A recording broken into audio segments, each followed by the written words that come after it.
शांति। 2 जनवरी 2024। बाबा के महावाक्य। मीठे बच्चे, देही अभिमानी बनो तो विकल्प समाप्त हो जाएंगे। किसी भी बात से डर नहीं लगेगा, तुम फिक्र से फारिग हो जाएंगे। प्रश्न, नई झाड़ की वृद्धि किस तरह से होती है और क्यों? उत्तर, नई झाड़ की वृद्धि बहुत धीरे धीरे और जो मिसल होती है। जैसे ड्रामा जो मिसल चल रहा है, ऐसे ड्रामा अनुसार यह झाड़ भी धीरे धीरे वृद्धि को पाता है, क्योंकि इसमें माया का मुकाबला भी बहुत करना पड़ता है। बच्चों को देही अभिमानी बनने में मेहनत लगती है। देही अभिमानी बने तो बहुत खुशी रहे, सर्विस में भी वृद्धि हो, बाप और वर्षे की याद रहे तो बेड़ा पार हो जाए। ओम शांति। रूहानी बाप बैठ रूहानी बच्चों को समझाते हैं। रूहानी बाप भी अकाल मूरत है। रूहानी बाप कहा जाता है परम पिता परमात्मा को। तुम बच्चे भी अकाल मूरत हो। तुम सिख लोगों को भी अच्छी तरह से समझा सकते हो, यूं तो कोई भी धर्म वालों को समझा सकते हो। यह भी बाप ने बतलाया है कि यह झाड़ धीरे धीरे बढ़ता है। जैसे ड्रामा जो मिसल चलता है, वैसे झाड़ भी जो मिसल बढ़ता है। पूरा कल्प लगता है बढ़ने में। अभी तुम्हारा यह नया झाड़ है। तुम बच्चों की भी कल्प की आयु हो जाती है। 5000 वर्ष से तुम चक्कर लगाते हो, जो मिसल यह चक्कर चलता है।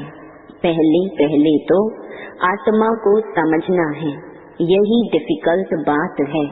बाप जानते हैं ड्रामा अनुसार आहिस्ते आहिस्ते झाड़ बढ़ता है, क्योंकि माया का मुकाबला होता है। इस समय उसका राज्य है, फिर तो रावण ही नहीं रहता। तुम बच्चों को पहले देही अभिमानी बनना है।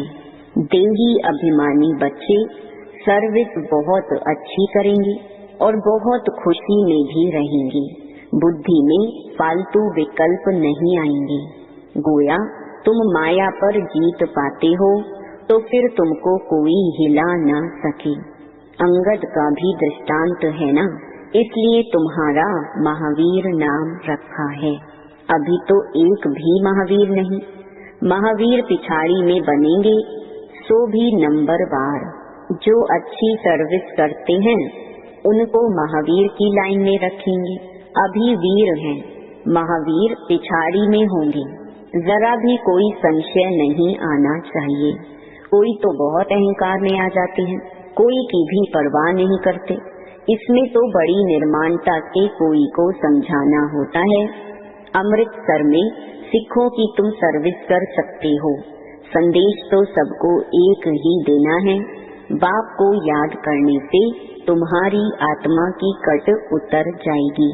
वो लोग कहते हैं जप साहिब को। साहिब की महिमा भी है। एक ओमकार सत्य नाम अकाल मूरत। अब अकाल मूरत कौन? कहते हैं सतगुरु अकाल। अकाल मूरत तो आत्मा है ना, उनको कभी काल खा न सके। आत्मा को तो पार्ट मिला हुआ है, सो तो पार्ट बजाना ही है। उनको काल खाएगा कैसे? शरीर को खा सकता है। आत्मा तो अकाल मूरत है। तुम सिखों के पास जाकर भाषण कर सकते हो, जैसे गीता वाले भी भाषण करते हैं। तुम बच्चे जानते हो भक्ति मार्ग की तो अथाह सामग्री है, ज्ञान जरा भी नहीं। ज्ञान का सागर है ही एक बाप। मनुष्य को ज्ञानवान नहीं कहा जाएगा। देवताएं भी तो मनुष्य है ना, परंतु दैवी गुण है, इसलिए देवता कहा जाता है। उनको भी बाप से ही वर्षा मिला था। तुम भी इस राजयोग से विश्व का मालिक बन रहे हो। सतगुरु अकाल कहते हैं ना, सत्य तो वह एक ही बाप है, वही पतित पावन है। 2 बाप का भी परिचय देना है। तुमको भाषण के लिए 2 मिनट मिले तो भी बहुत है, 1 मिनट 1 सेकंड मिले तो भी बहुत है। जिनको कल्प पहले तीर लगा होगा उनको ही लगेगा। कोई बड़ी बात नहीं, सिर्फ पैगाम देना है। बाबा ने समझाया है, समझो गुरु नानक आता है तो वह कोई मैसेज नहीं देते कि तुमको वापस घर चलना है, उसके लिए पवित्र बनो। वह तो पवित्र आत्माएं ऊपर से आती हैं, उनके धर्म की वृद्धि होती है, आते रहते हैं। वास्तव में सदगति दाता कोई मनुष्य हो नहीं सकता। सदगति दाता एक बाप है। मनुष्य तो मनुष्य ही है। फिर समझाया जाता है फलाने धर्म का है। बाप ने समझाया है तुम अपने को आत्मा समझो, पवित्र बनो। गुरु नानक ने कहा है मूत पलीती कपड़ धोई। यह भी पीछे शास्त्र बनाने वालों ने लिखा है। पहले तो बहुत थोड़े होते हैं, उनको क्या बैठ सुनाएंगे। यह ज्ञान भी बाप तुमको अभी देते हैं। फिर शास्त्र तो पिछाड़ी में बनते हैं। सतयुग में तो शास्त्र होते नहीं। पहले तो समझाना है, बाप को याद करो तो विकर्म विनाश होंगे। विनाश तो होना ही है। पूछना चाहिए सर्वव्यापी किसको कहते हो, जिसकी यह महिमा गाते हो एक ओमकार, वह तो बाप ठहराना। उनके बच्चे हम आत्माएं भी अकाल मूर्त हैं। हमारा तख्त यह है, हम एक तख्त छोड़ दूसरे पर बैठे हैं। 84 तख्त पर बैठते हैं। अभी यह है पुरानी दुनिया, कितने हंगामे हैं। नई दुनिया में यह बातें हो न सके। वहाँ तो एक ही धर्म होता है। बाप तुमको विश्व की बादशाही दे देते हैं, तुम्हारे पर कोई चढ़ाई नहीं कर सकते। द्वापर से धर्म स्थापक आते हैं अपने अपने धर्म की स्थापना करने। उनका धर्म जब वृद्धि को पाए, ताकत में आए, तब लड़ाई की बात हो। इस्लामी पहले कितने थोड़े होंगे। तुम्हारा धर्म तो यहाँ स्थापन होता है, वह आते ही द्वापर में है। उस समय ही धर्म स्थापन होता है। फिर 1-2 के पिछाड़ी आते जाएंगे। यह बड़ी समझने की बातें हैं। कोई तो ड्रामा अनुसार कुछ भी धारण नहीं कर सकते हैं। बाप समझाते हैं जरूर उनका पद कम होगा। यह कोई श्राप नहीं है। माला तो महावीरों की बनती है। ड्रामा अनुसार सभी एक जैसा पुरुषार्थ तो कर नहीं सकते, आगे भी नहीं किया होगा। कहेंगे फिर हमारा क्या दोष है। बाप भी कहते हैं तुम्हारा कोई दोष नहीं, तकदीर में नहीं है तो बाप क्या कर सकते। समझ सकते हैं कौन कौन किस पद के लायक हैं। सिखों को भी समझाना है कि साहिब को जपो तो सुख शांति मिले। उनको सुख तब मिलता है जब उनके धर्म की स्थापना होती है। अब तो सब नीचे आ चुके हैं। तुम मानते हो सतगुरु अकाल, फिर गुरु किसको कहते हो। सदगति देने वाला गुरु एक है। भक्ति सिखलाने वाले तो ढेर गुरु चाहिए। ज्ञान सिखलाने वाला एक बाप है। तो तुम माताएं उनको समझाओ कि यह कंगन तुम जो पहनते हो ये भी पवित्रता की निशानी है। तुम्हारा वह मान लेंगे, क्योंकि तुम माताएं ही स्वर्ग का द्वार खोलने वाली हो। तुम माताओं को अभी ज्ञान का कलश मिला है, जिससे सबकी सदगति हो जाती है। तुम बच्चे अभी अपने को महावीर कहलाते हो। तुम कह सकते हो हम गृहस्थ व्यवहार में रह स्वर्ग की स्थापना कर रहे हैं। रात दिन का फर्क है। यह जटाएं भी पवित्रता की निशानी है। अकाल मूरत पतित पावन बाप की महिमा पूरी करनी चाहिए। साधु सन्यासी परमात्मा नमः कहते हैं, फिर कहते हैं सर्वव्यापी है। यह है रॉन्ग। बाप की तुम खूब महिमा करो। बाप की महिमा से तुम तर जाते हो। जैसी कहानी है, राम राम कहने से पार हो जाएंगे। बाप भी कहते हैं बाप को याद करने से विषय सागर से पार हो जाएंगे। तुम सबको मुक्ति में जाना ही है। तुम अमृतसर में जाकर भाषण करो कि तुम पुकारते हो सतगुरु अकाल मूरत, परंतु वह अब कहते हैं देह सहित देह के सब धर्मों को छोड़ अपने को आत्मा समझो। बाप को याद करो तो पाप भस्म हो जाएंगे, अंतमति सुगति हो जाएगी। शिव बाबा अकाल मूरत निराकार है, तुम आत्मा भी निराकार हो। बाप कहते हैं मेरा शरीर तो है नहीं, मैं लोन लेता हूँ, मैं आता ही पतित दुनिया में हूँ, रावण पर जीत पाने। यहाँ ही डायरेक्शन दूंगा क्योंकि पतित होते ही पुरानी दुनिया में है। नई दुनिया में एक ही देवी देवता धर्म था उस समय और सब शांति धाम में रहते हैं। फिर नंबरवार सतो रजो तमो में आते हैं। जिनको सुख बहुत मिलता है उनको दुख भी बहुत मिलता है।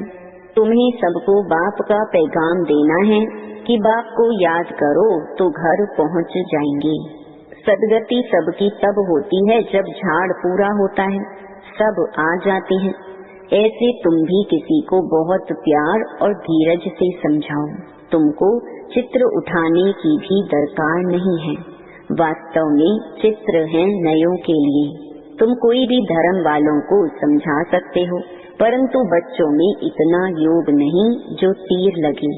कहते हैं बाबा हम हार खा लेते हैं, माया एकदम काला मुंह करा देती है। उनको यह पता ही नहीं पड़ता है कि हम देवता थे, इस समय असुर बन पड़े हैं। अब बाबा कहते हैं अपने को आत्मा समझ बाप को याद करो, बाप का पैगाम सबको देते रहो। बाइस्कोप के स्लाइड्स पर भी लिखो कि त्रिमूर्ति परमात्मा परम पिता शिव कहते हैं माँ मेकम याद करो तो तुम्हारे विकर्म विनाश होंगे, तुम मुक्ति जीवन मुक्ति पा लेंगे। पैगाम तो सबको देना है ना। स्लाइड्स भी बन जाना चाहिए। इसमें यह जैसे एक वशीकरण मंत्र मन मना भव का सबको दो। इस पढ़ाई में देरी नहीं लगती, आगे चलकर सब समझेंगे। कोई फिक्र की बात नहीं, फिक्र से रहित तो होना ही है। मनुष्य देखो मौत से कितना डरते हैं, यहाँ डरने की तो बात ही नहीं। तुम तो कहेंगे अभी मौत ना आए, अभी हमने इम्तिहान ही पूरा कहाँ किया है, अभी यात्रा पूरी नहीं की है तो शरीर क्यों छूटना चाहिए। ऐसे मीठी मीठी बातें बाप से करनी है। बहुत अच्छी टेव आदत पड़ जाएगी। यहाँ चित्र के आगे आकर बैठ जाओ। तुम जानते हो हमको बाबा से विश्व की राजाई मिलती है, तो ऐसे बाप को बहुत याद करना चाहिए ना। याद नहीं करेंगे तो सजाएं भोगनी पड़ेंगी। बाबा को तो याद पड़ गया है कि हम यह बनने वाले हैं, तो बहुत खुशी होती है कि हम यह बनेंगे। देखने से ही नशा चढ़ जाता है। तुमको भी यह बनना है। बाबा हम आपको याद कर ऐसे बनेंगे जरूर। और कोई काम नहीं है तो यहाँ चित्रों के सामने आकर बैठ जाओ। बाप द्वारा हमको यह वर्षा मिलता है, यह पक्का कर दो। यह युक्ति कम नहीं है, परंतु तकदीर में नहीं है तो याद नहीं करते। बाबा कहते हैं यहाँ आते हो तो बहुत प्रैक्टिस करो, तो जो कुछ ग्रहचारी होगी वह उतर जाएगी। सीढ़ी के चित्र पर यह विचार करो, परंतु तकदीर में नहीं है तो श्रीमत पर चल नहीं सकते। बाबा रास्ता बताते हैं, माया काट देती है। बाबा युक्तियाँ बहुत बतलाते हैं। बाप और वर्षे को याद करते रहो। कहते हैं अतीन्द्रिय सुख गोप गोपियों से पूछो, जिनको निश्चय है कि हम बाप से वर्षा जरूर लेंगे। बाबा स्वर्ग की स्थापना कर हमें उसका मालिक बनाते हैं। चित्र भी ऐसे बने हुए हैं। तुम सिद्ध कर बताते हो कि ब्रह्मा विष्णु का क्या संबंध है, और किसको भी पता नहीं। ब्रह्मा का चित्र देख मूंझ जाते हैं। स्थापना में टाइम जरूर लगता है, कर्मातीत अवस्था में भी टाइम लगता है, घड़ी घड़ी भूल जाते हैं। यह आदत डालनी चाहिए। बैज भी तुम्हारे पास है। बाबा अपना भक्ति मार्ग का मिसाल बताते हैं कि नारायण की मूर्ति से मेरा बहुत प्यार था, वह सब था भक्ति मार्ग। अब बाप कहते माँ मेकम याद करो और कुछ भी नहीं करना है। बाबा कहते हैं हम तो ओबीडियंट सर्वेंट हैं, हमें तुम माथा क्यों टेकते हो? अच्छा, मात पिता बाप दादा का मीठे मीठे सिकिलधे बच्चों प्रति याद प्यार और गुड मॉर्निंग। रूहानी बाप की रूहानी बच्चों को नमस्ते। धारणा के लिए मुख्य सार। पहला, निर्माणता का गुण धारण करना है, जरा भी अहंकार में नहीं आना है। ऐसा महावीर बनना है जो माया हिला न सके। दूसरा, सभी को मन मनाभव का वशीकरण मंत्र सुनाना है। बहुत प्यार और धीरज से सबको ज्ञान की बातें सुनानी है। बाप का पैगाम सब धर्म वालों को देना है। वरदान, कर्म और संबंध दोनों में स्वार्थ भाव से मुक्त रहने वाले बाप समान कर्मातीत भव। आप बच्चों की सेवा है सबको मुक्त बनाने की, तो औरों को मुक्त बनाते स्वयं को बंधन में बांध नहीं देना। जब हद के मेरे से मुक्त होंगे तब अव्यक्त स्थिति का अनुभव कर सकेंगे। जो बच्चे लौकिक और अलौकिक कर्म और संबंध दोनों में स्वार्थ भाव से मुक्त हैं, वही बाप समान कर्मातीत स्थिति का अनुभव कर सकते हैं। तो चेक करो कहाँ तक कर्मों के बंधन से न्यारे बने हैं। व्यर्थ स्वभाव संस्कार के वश होने से मुक्त बने हैं। कभी कोई पिछला संस्कार स्वभाव वशीभूत तो नहीं बनाता है। स्लोगन, समान और संपूर्ण बनना है तो स्नेह के सागर में समा जाओ। अव्यक्ति साइलेंस द्वारा डबल लाइट फरिश्ता स्थिति का अनुभव करो। अभी तीव्र पुरुषार्थ का यही लक्ष्य रखो कि मैं डबल लाइट फरिश्ता हूँ। चलते फिरते फरिश्ता स्वरूप की अनुभूति को बढ़ाओ। डीप साइलेंस द्वारा अशरीरीपन का अभ्यास करो। सेकंड में कोई भी संकल्पों को समाप्त करने में संस्कार स्वभाव में डबल लाइट रहो। ओम शांति।